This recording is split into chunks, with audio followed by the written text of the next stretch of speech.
just a little less than halfway through the 2019 HSO season, and now we're ready to start a brand new series, 1973 British Formula 3. Good evening, everybody. I'm Jason White, and welcome to the first round of this series from Silverstone. Cars are heading around the track in their qualifying session. This is another brand new mod. Well, we did run one race with this mod as a Gold Star event last year, so it's not completely new. But this is another mod by David Saber. And we've run a lot of open wheel mods at this in HSO, but not, they're all high horsepower, high adrenaline mods. And it's fair to say that this is a very different kettle of fish that we're going to start tonight. These cars are not nearly as high powered as Formula 1, obviously, or Indy cars. So the technique that you need to use to drive them is very different. You have to be very subtle, very sophisticated, and not lose momentum. Because if you lose momentum, you're in big trouble. Then you go backwards. So it's very much a finesse thing. And look at who got the pole position. Cezarius Ślepinski is P1. How about that? So that, I believe, is his first HSO pole position. So congratulations to him. Well done.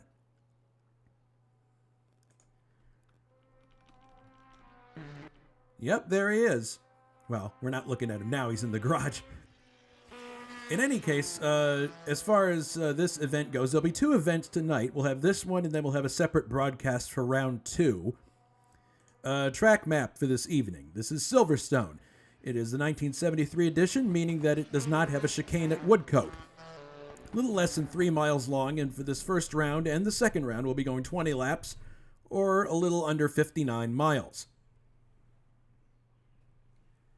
As far as the point scheme goes in this series, here it is. Top 10 score points, 20, 15, 12, 10, 8, 6, 4, 3, 2, 1. So it's a pretty similar point scheme to what we've seen in other series. And I believe that the last round of the year scores double points, but it should confirm that on the actual series rules page on the website, on the forum, that is. So we're going to be going into the warm-up session in a minute here. Yeah, 10 minutes.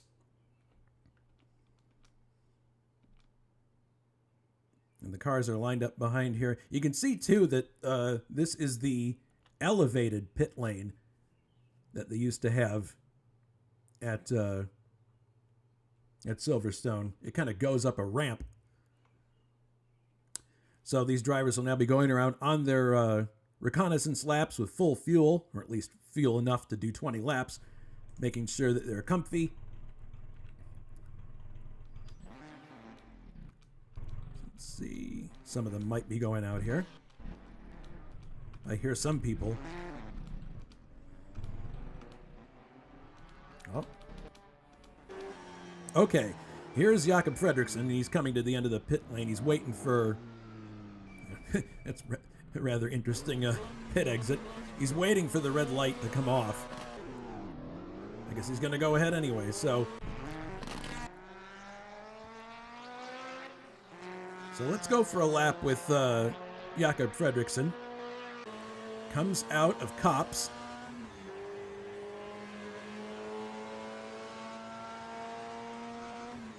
Now he's going to head into Maggots, which is a left-hander. And then down here to Beckett's. Right-hander, which tighter than it probably appears. Exiting here, slight left, Chapel. And you can see how long it takes to build up momentum in these cars. It's a lot like a flywheel.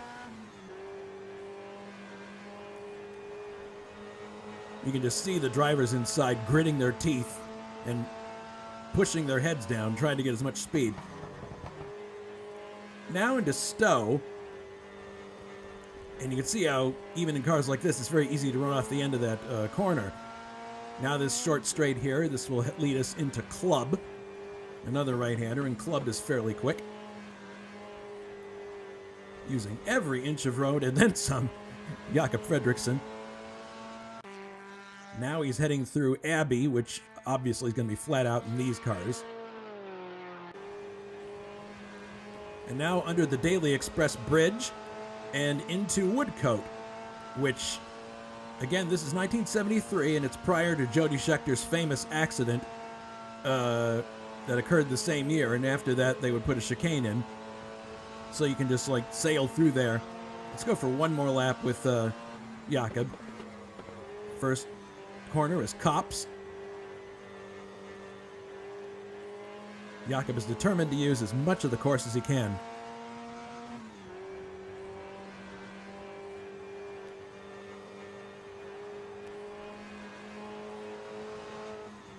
This right-hander here, you can see he's actually having to countersteer there as he comes out of the corner. Now Chappell heading down the hanger straight. You can see it dip slightly here.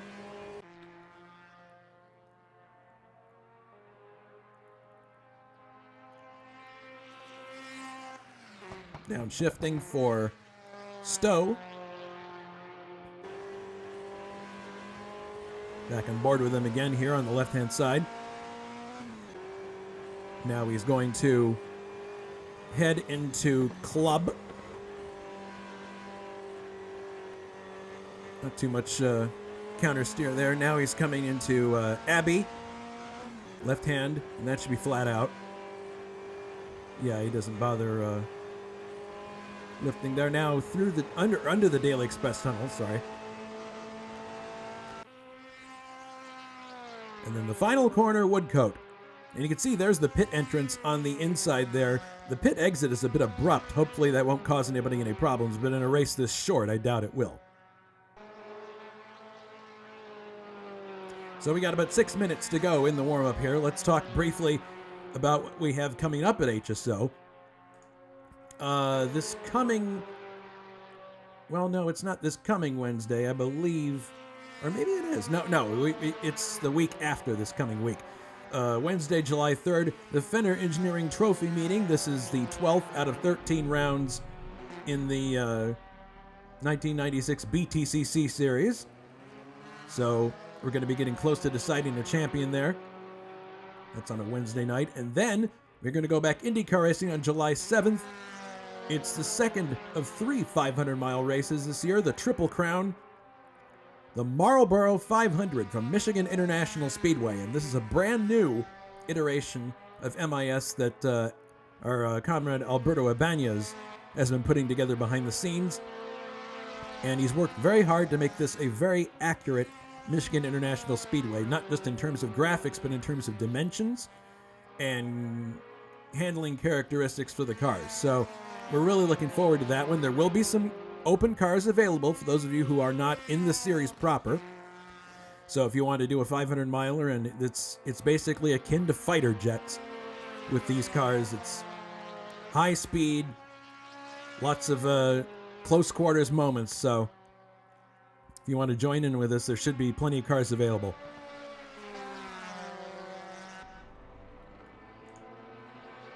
So about 5 minutes to go here, and here comes Jakob, and you can see right there, he comes up that ramp.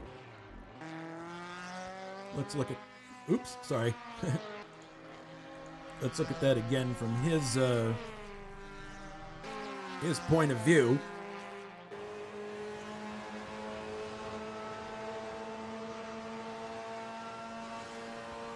This is a replay of what just happened. He comes into the pit lane.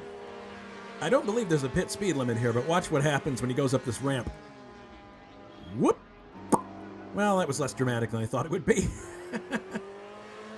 All right, but you get my point. There is a ramp there.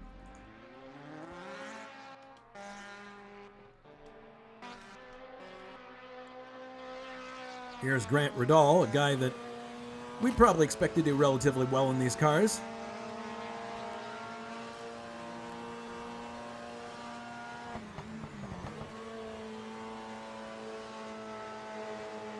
He seems to have a pretty good head of steam going. And Bruno Chacon from Brazil. He's driving a GRD. I've seen one of these before at Mont Tremblant, these GRD chassis. Neat looking cars.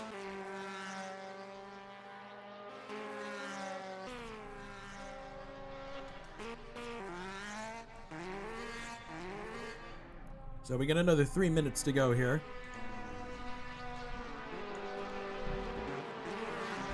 I don't have anybody in the booth with me at the moment.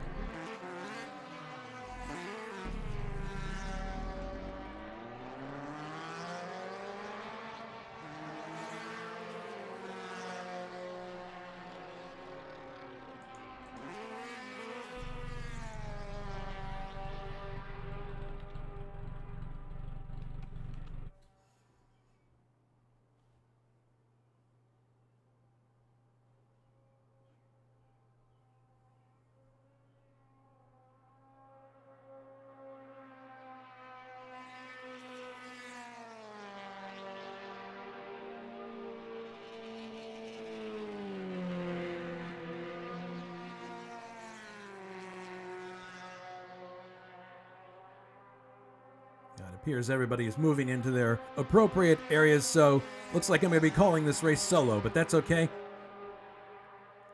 God knows that Jonathan has done that many times. But if anyone feels like popping in the room, they can.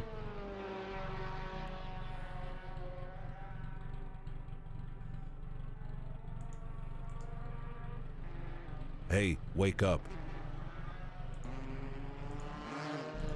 Nope.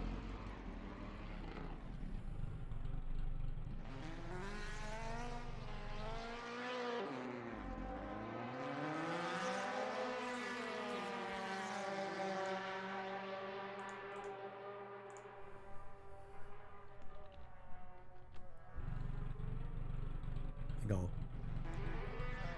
possibly grab Dave. Well, I don't know. I don't want to bother Dave. If Mrs. Dave is watching, I'm tempted to drag Dave Miller into the broadcast booth, but I don't want to do that. If he's going to join me, it'll be of his own accord.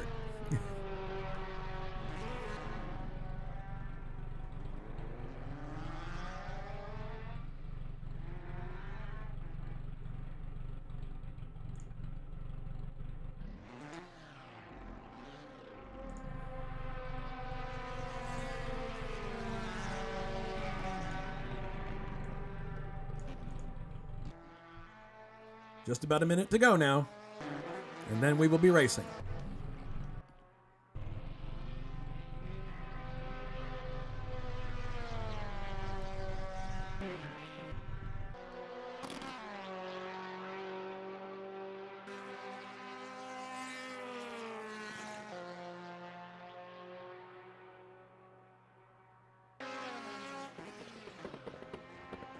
Again, this will be a 20-lap race. So there should be one formation lap followed by 20 laps. And after that, we will go to a little bit of a break, and we'll come back with a separate... wake up.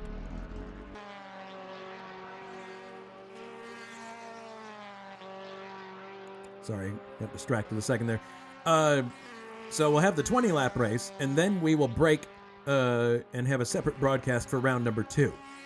But before we go to the race session, real quickly, we do have trivia for everybody. The trivia question for this round, and we have a separate one for round 2. Who finished second in points to Ayrton Senna in the 1983 British Formula 3 Championship? Was it A, Johnny Dumfries, B, Martin Brundle, or C, David Leslie? So ponder that during the race, and we'll come back before the end of the, well, probably after the race is over, with the answer to this question. We have a separate trivia question for round 2. All right, so it looks like we are moving to the race session. Indeed we are. 20 laps. I'm going to find the...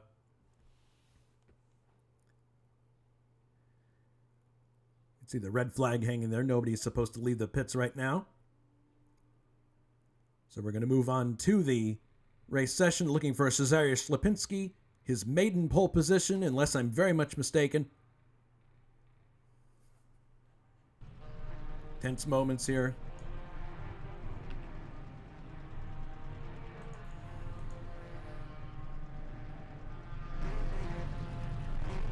All right, so we're about ready to go in the parade lap, and I'll give you the grid as we go through. It's 30 cars total here.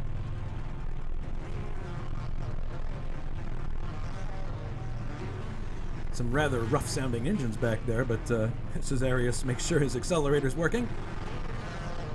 He's driving a March, which you're going to see plenty of in this race. You can tell the Marches by the bucket wings. Here we go. On the pole, Cesarius Lipinski in the G-Class Kleider car. Second is David Yunt in one of the Alpines. Third, Austin Johnson, Peter Bloor Racing. Fourth, Grant Riddall in the Brian Hinton, I believe that's a GRD, I could be wrong. Fifth, Richard Coxon in another of the Alpines. Sixth, Jason Whitehead, Moto Defense Mondial. Seventh, Juha Boss, Meeson Racing March. Eighth, Brian Janik of Detroit, Moto Defense Mondial, so that's another car in that team. Ninth, Steve Parker. 10th, Peter Blom in the Dart Racing GRD. 11th is Ray Riddall. 12th, Jakob Fredriksson, who we saw earlier. He's also driving a March. 13th, David Saber, also in a March, the Batty March, Chris Andrews. 14th, Peter Hlavik. 15th, Gerard Rion, P&M Racing Preparations. 16th, Mick Chapman in Dart Racing GRD, entry number 6. 17th, Matthias Estrella, Raceton Racing. 18th, another March, Michael Griffiths, Team Kent Messenger. 19th, Dave Miller. 20th, Gilles Lalonde. We don't see very much of him these days. 21st, Hansa Mild. 22nd, Francois Remen. 23rd, Karel Markenizen. 24th, Jan Kowalski. 25th, Gerardo Magnano. 26th, Matas Maul. 27th, Bruno Chacon from Brazil. 28th, Jason Fitch. 29th, Luis Almeida. And rounding out the field is Greg Delacella. So that's your grid of 30 cars. Very, very healthy grid. So Cesarius is going to be bringing them around to take the start in just a bit. A lot of pressure on this man's shoulders. But he's been doing very good for himself in BTCC every now and then, so I would think he's up to the challenge. He's bringing the speed of the field right down. You can see David Yunt there and a few other cars swerving back and forth, trying to get heat in the tires.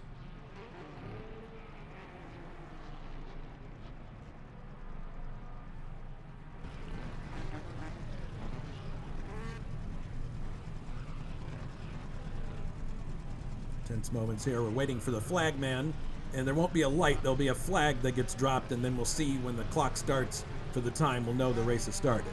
So hang on to your hats. Waiting for the green flag to start the first round of the 73 British Formula 3 Championship. Okay, starters orders. Watching closely. And the race is underway! Oh, Cesarius gets away very slow, and it looks like David Yunt is going to go into the lead. He has. You can see all the other cars streaming ahead. Cesarius has dropped down to 5th place, although it looks like he's going to have a chance to get inside of Juha Boss here. He does not. David Yunt leads. Austin Johnson's in second and is being challenged by Richard Coxon, it appears. Yes, Richard Coxon has gone into second place, being followed by Austin Johnson.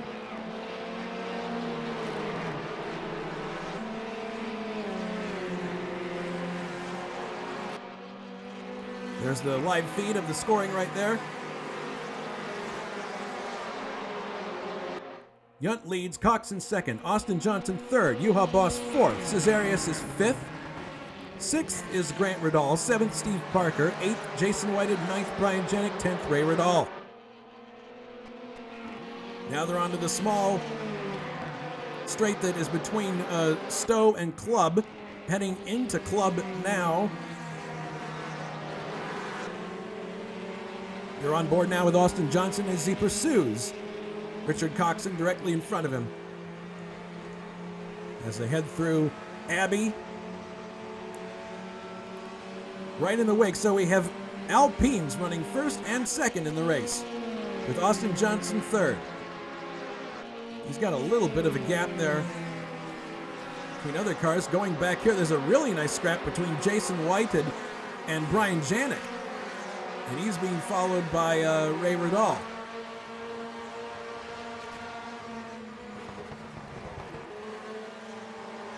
Oh, look at that. Jason Whitehead swings really wide. He's into the grass. This should give an opportunity for Brian Janik to move up, possibly, as they come now into turn 2, then to turn 3. Let's see if he tries to outbrake Jason Whitehead into this right-hander. No, he does not. The price for making a mistake in these cars is very high, not in terms of life and limb, obviously, but in terms of lost momentum. So something to keep an eye on as we continue this series through the rest of the XXV calendar year.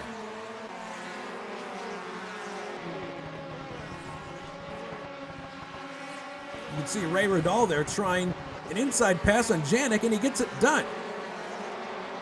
So Janik drops down to 10th place, and he's got another car right behind him, I believe. Yes, it's Peter Blum. So Janik's going to have to be careful to not lose another place here. He's driving a Martini. Oh, but Janik actually sees an opportunity here. He's looking at Ray Riddall. Jason Whitehead swinging wide again.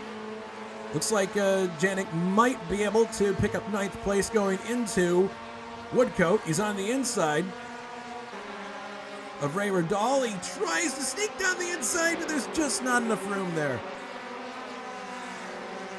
as these guys are using every inch of the road they possibly can. Peter Blum now having a look at Brian Janik.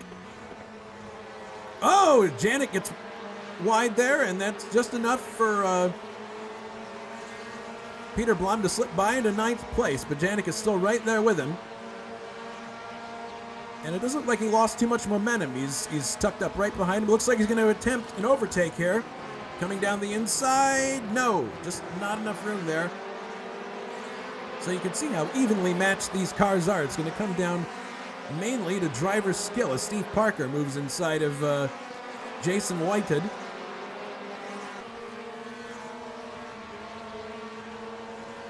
Look at him there. Into Stowe. Jason Whitehead seems to be running wide on most of these corners, and it's costing him dearly. Now Ray Riddall's looking to catch up to him here. But these three running very close together. At the front, it is still David Yunt leading. Oh, goodness. I believe we've lost Coxon. Coxon's out of the race. How did that happen? Now, see, that's the problem with not having a color commentator. I can't watch everything every minute. Now, here comes Jason Whitehead looking on the inside. Oh, there's a bunch of stuff going on here. Ray Riddall closing up as well. So, something may be wrong with Whitehead's car in the handling department because of how wide he runs in each corner. So, the good news is that he'll be able to do something about that between round 1 and 2. If the car doesn't handle well in traffic, he can make some changes and hopefully have a better round 2. But still, he's in 8th place, which is a points-paying position. Let's take a look at what's going on up front here. So yeah, Johnson is in 2nd place, Yuha in 3rd, and David Yunt has got a good, healthy, almost 2-second lead. It's funny how that Alpine sounds much more subdued than the other engines, which I believe mostly are Fords. So Yunt clearly out in front in his Alpine. Austin Johnson 2nd, Yuha's 3rd, Grant Riddall 4th, Slapinski still holding 5th, so that unfortunately slow start for him. It's going to be hard for him to make up any of that ground, but you know, everybody's getting used to these cars and how they take off on the line, so not surprising. Parker's 7th. I'm sorry, Parker's 6th. Janik is 7th. 8th is Peter Blum. 9th, Ray Riddall. 10th is Jakob Fredriksson, who we saw earlier in practice, and he's got a good toe on Ray. See if he can possibly pull up alongside him. You can see how the car is losing some grip there going through Woodcote, so they're on the absolute limit of what these cars can do adhesion-wise through there. He's having a look, but he's probably just telling Jakob that he's there. Coming through. Oh, goodness! Ray Radal runs onto the grass. This could be an opportunity here for Jakob to get by. He's pulling to the inside. Oh! Well, kudos to... Oh, there he goes. He gets by. Kudos to Ray for not pinching him in that corner, going into the left-hander. Gave him plenty of room to run. It appears Peter Hlavik is out of the... Oh, goodness, we got a spin here. Gerardo Mangano spins the car around, but it appears that Hlavik is out of the race, which is very unfortunate. He's dropped all the way to 18th, and Karol Markinizin spins in Stowe. So we have a few incidents here. Yeah, Hlavik has gone into the garage here, which is unfortunate. We didn't see what happened there. Saber is also out of the race. So we've got 5 retirements so far. Miller, Remen, Coxon, Mattis Mall, and David Saber. Interesting. Oh, Jason Whited is in the pits here, apparently having some kind of damage. Having something repaired. So maybe that incident with his... Well, not an incident, but his poor handling car finally caught up with him. But there's no such problems for David Yunt, who's out in front. Johnson's in second. Boss is third. Grant Radal is starting to close up on Juha Boss here in his GRD. So we could see a potential change here as we are now working lap number 6. It does look like Grant has the legs. Oh, look at Juha! Juha gets really, really, really sideways. And that's going to give Grant the chance to move up. There he goes into third place. Juha drops to 4th. So, hairy moment there for Juha. But he's not dropping all the way back. He's looking for a way to get by. Here he comes. He's looking up the inside of Grant Radal, but he's not going to get it done there. You can see Cesarius Lipinski is in the background there in 5th. Juha is still close enough to get a nice tow as they now head into Club. Oh, he's right with him still, so as long as Juha stays in the slipstream of Grant, there's a good chance that he's going to be able to pick up that position again and get back on the podium. Again, this is lap 6, so we're going into lap 7. It's easy to forget that these are not particularly quick cars, so the lap counts are there for a reason. Uh-oh, here he comes.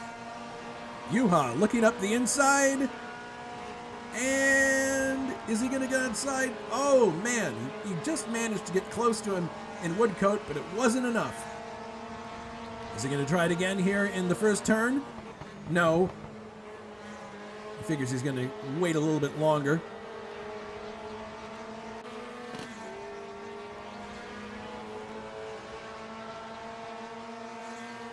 This is the view from Juha's car.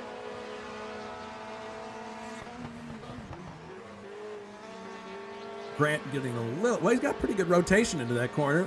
Grant's car is handling really well, and it's very quick. Clearly, the trick to going around this course quickly is going to be whoever can lose as little momentum in the corners as possible. Now, Juha's got a definite run on him coming up to Stowe. See if he can get alongside him. He does, but, well, just barely. He manages to get a nose in Stowe, but cannot get it done. Now they're going to head into Club. Let's see if he can make another lunge here, but he wants to be careful. He doesn't want to do any kamikaze moves. Coming out of Club into Abbey. User joined your channel. I believe someone has entered the broadcast booth. I thought I'd come and help you. Oh, I appreciate it because it's kind of like broadcasting with one hand tied behind my back. I can only see what I'm seeing and nobody else can alert me at anything. So your help is very much appreciated. Richard Coxon, and unfortunately, not under the best circumstances, you're out of the race. What happened? Just disconnected. Oh, jeez. That's really unfortunate. I'm sorry to hear that. But we're watching a really good battle between Juha Boss and Grant Radal. Grant apparently, well, he's been driving with real consistency. Some people have been having oversteer issues on exit, and that's particularly what got Grant ahead of Yuha. Although now Grant seems to be having a oversteer issue of his own. Yeah, it's you are and Sirius behind him both have a power advantage. Obviously Grant's got great talent, so I'm assuming he pulls away in the corners, but the two marchers behind claw the gap back on the straights. Yeah, it'll be interesting to see if there's going to be a three-way battle between these guys when we get towards the end, because we're coming up now in the halfway point of this race. Oh, he's got a good toe on him now. They're coming up to Abby. I grew up with a cat named Abby, so every time we come through that corner, I think of the cat that I grew up with. Meow. Oh, look at him. He's going up the inside here. And it looks like he might actually get it done. No, Grant comes back on the outside. Woodcote's a really exciting corner. Wow. Well, it's not...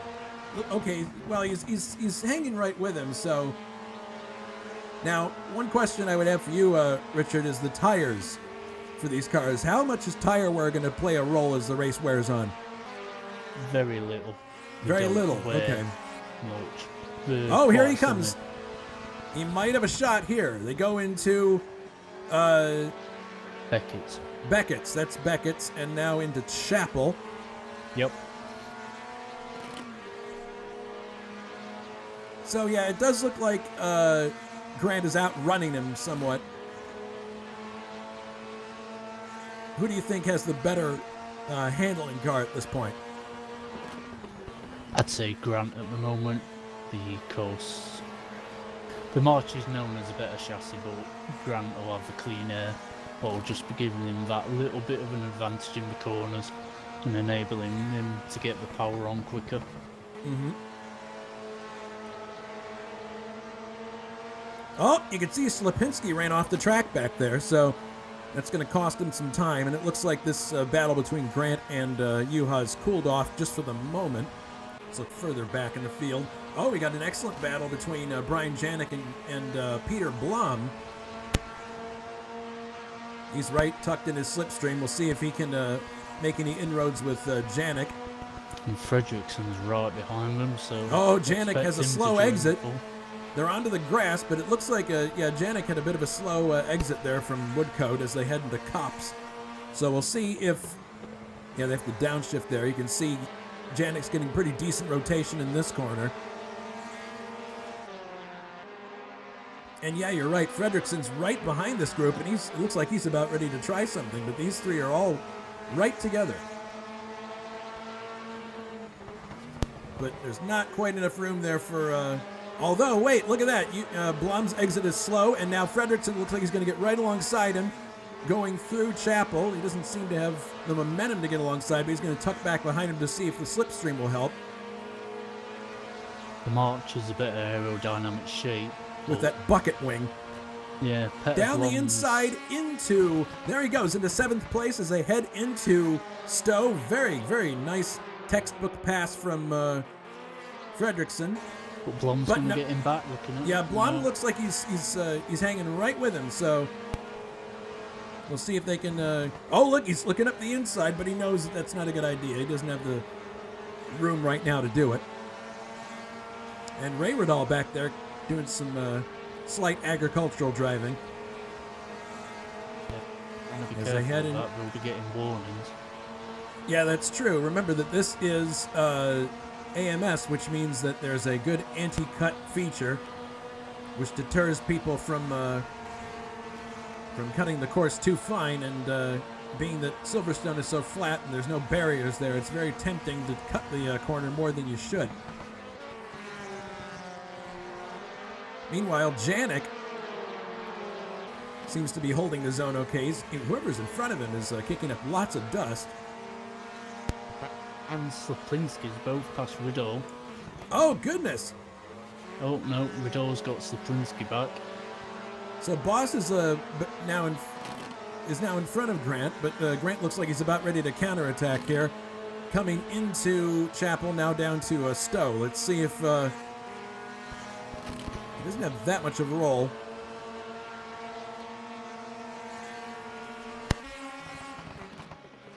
Oh, goodness. Very, very fast rate of closure there. On board with Grant still and Brian Henton's GRD. Looking up the inside, probably just trying to tell him that he's there.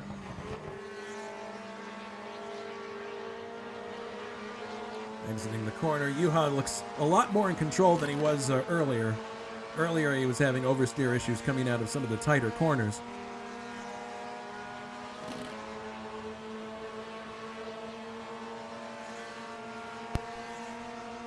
Coming down to Woodcote. Oh, here we have side-by-side action between Janik and Fredrickson. And Fredrickson's going to get by. Yeah, on the outside, that's a beautiful pass. Fredrickson up into 6th place. Janik is going to have to find a way back by, but we were watching Fredrickson in practice, and he seemed to have pretty good pace overall. Riddell's right under the rear wing of Boss again. Ooh. Oh, yes, there he goes. Looking on the inside. Down the inside. Oh, down the inside, he's got him. Beautiful. Beautiful pass. So, one of the nice things about this series, I would guess, Richard, is that because it's so evenly matched car-wise, it gives a chance for the drivers' natural talents to show. It does, yeah. It's the great little cars to drive as Boss comes back down the inside. Boss coming back. Oh, he thinks better of it. Ducks back inside. Yeah, the brilliant fun. You can really push them. Who did the physics for these? It was our physics master. Oh, Richard Wilkes. Yes. Yeah. And the physical models are done by Mr. Saber. Yeah. And Ray Riddell's caught up to the back of Peter Blom, so that's turning into a 4-car battle. Oh, yeah, it is. So Janik and Blom are stuck between these two. Janik seems to have a pretty good roll on Fredrickson coming into the last corner here. And again, Fredrickson has a really nice arc through Woodcote.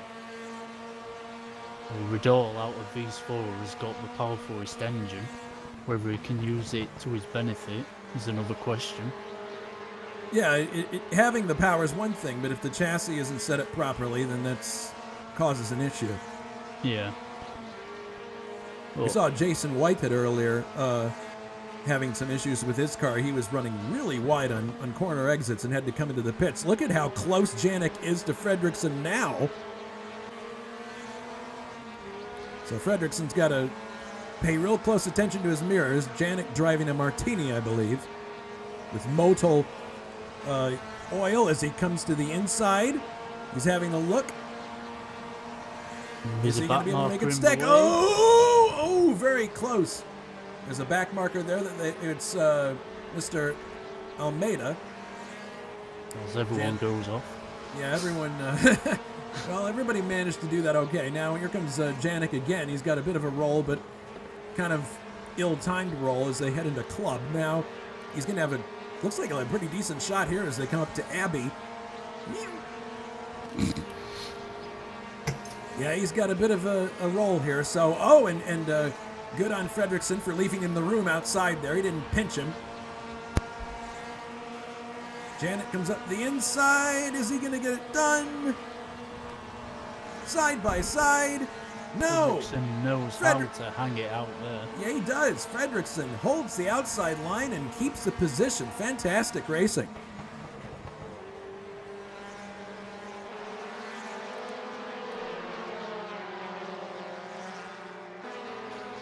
So Yunt is still in front, and Johnson second. Grant is third. Juha is fourth. Cesarius Lipinski's fifth. He had a slow getaway at the start, unfortunately. Was that his first HSO pole position? Yes, I believe it was. Well, I guess the more that he drives these cars, the better he'll be used to getting away. Maybe he just had too tall of a first gear. I know I've made that mistake in the past.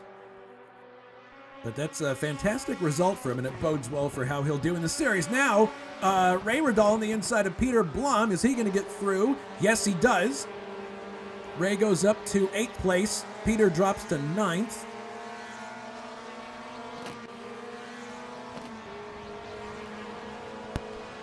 Feeling he'll catch the two in front of him quite quickly. Oh, yeah. Well, that's the other thing is, like, you know, we're getting down to, as we're going to be starting lap 15 at the end of this one, and the more dicing these guys do, the more that people will get away from them. So it'll be interesting to see, you know, if there's people who are friends for a few laps and then all bets are off for the end of the race. As Riddall comes through, you can see, too, how the suspension architecture moves as these cars come through the fast corners, how the springs move and the car pitches. Beautiful little cars in my eyes. Yeah. Now, I was saying to the audience that I've seen some of these cars before in other, with other motors, I'm sure, but at Mont Tremblant before in meets, many people will recognize, oh goodness, Janik runs off the track, loses a bit of momentum there. So that might, well, he's got a little bit of a cushion there. Cesarius soldiering on.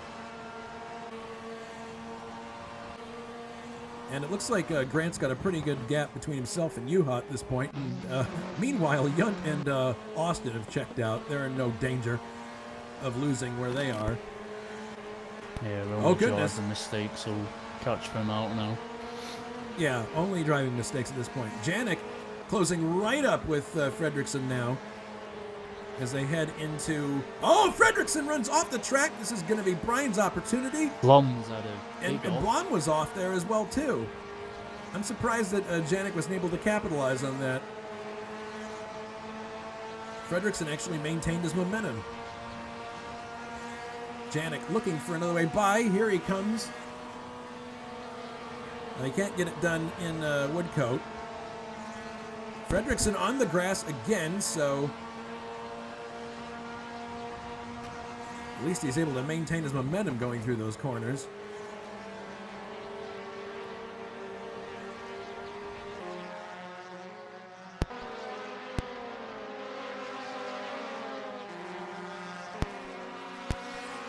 Riddell's caught onto the back of him now, so that's an extra dimension for Yannick to be aware of.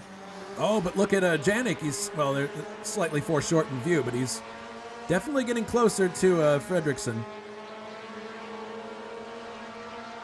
Maybe he'll have a shot here coming into... oh, he's got a huge roll on him now. I guess like Fredrickson went up a gear and there's a big drop in momentum there, but now he's going to drop back inside. Oh. I wonder what wings these guys are running. Obviously, most of them don't have any adjustment in the front, but you definitely can adjust the back. If it's anything like I was, they'll be on one wing. Yeah, because they want to just get the maximum acceleration they can out of these tiny little engines. Yeah. As Riddell looks to have a run on Yannick. Sort of balanced itself out now, but here he comes. Oh, he's looking up the inside. It looks like he's got him. Oh no! Contact. Oh no! Janik has crashed! Oh no! He goes off at Woodcote. Unbelievable. Let's look at a replay of this.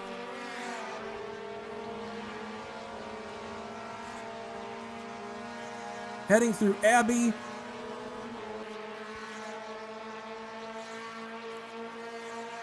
And look for there's Ray Riddall coming up the inside. And as they come to the inside, it looks like Janik actually lost it on his own. There was no contact there. Ray, very lucky to not get involved in that, but poor Brian is out of the race. Has lost a wheel, runs into Woodcote. That's really unfortunate. He was driving a great race, but meanwhile, Boss is on the back of Grant again. Well, certainly closer than he was. Yeah, he's getting closer again. As we've got about 4 laps to go here. We're working the 17th lap, so it's 17, 18, 19, and 20. So about 3.5 laps to go. But yeah, he's getting quite close to Grant here. Big factor with these cars is getting your gearing correct. Because gear shifts in these cars just absolutely. Oh, there he ruin goes. momentum. He's going up the inside. Yuha alongside Grant Riddall. Yellow flag in this area. I think that's because Brian is still there. He's caught behind the barrier, I believe. Grant Riddall on the outside. He's not going to let go of this position as they go into Cops. Oh, goodness. Look at Yuha. He had a bit of a loose moment there. And Cesarius is closing on this group as well.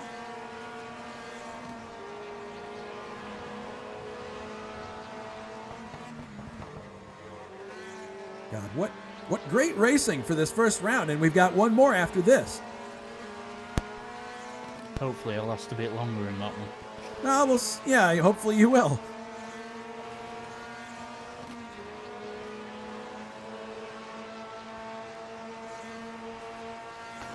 That's the beauty of these cars. We should promote close racing. As there's a car off just after. Grant's having another look here. Here it comes. Looking up the inside of Yuha.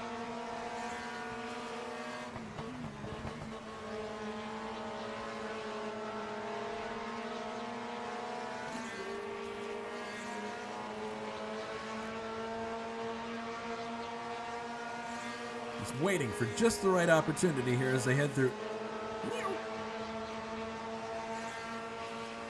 Oh, he's looking on the outside here. That's interesting. Maybe he's just looking for a cutback.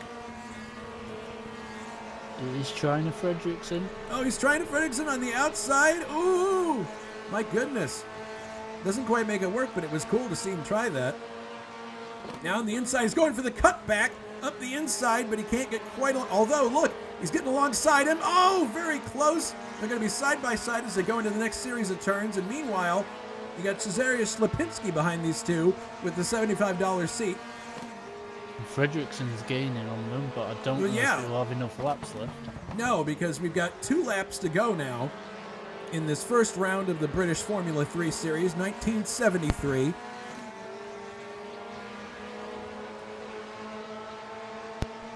Which is in front of them all.